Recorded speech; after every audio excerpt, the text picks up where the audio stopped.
पैठणमध्ये शेतकरी आता चांगलेच आक्रमक झाले। तहसील कार्यालयासमोर शेतकऱ्यांच्या वतीने ठिय्या आंदोलन करण्यात आले। थकीत ऊसाचं बिल देण्याची मागणी शेतकऱ्यांनी केली आहे।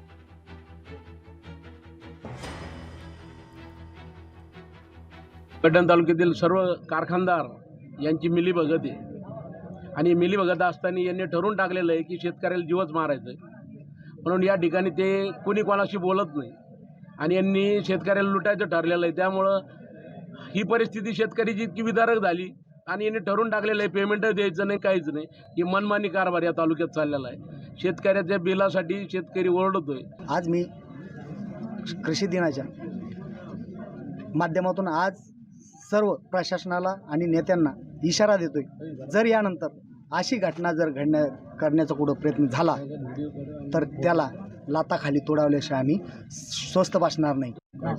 आम्हाला शेतकऱ्याला न्याय मिळाला पाहिजे, आमचे पेमेंट दिले पाहिजे। अशी गुंडेगारी केली नाही पाहिजे। त्यांनी शेतकऱ्याला बोलून घेता हाणमार करता 326 दाखल झाली पाहिजे त्यांच्यावर। लोकशाही मराठी ऐका, पहा, जागरूक रहा।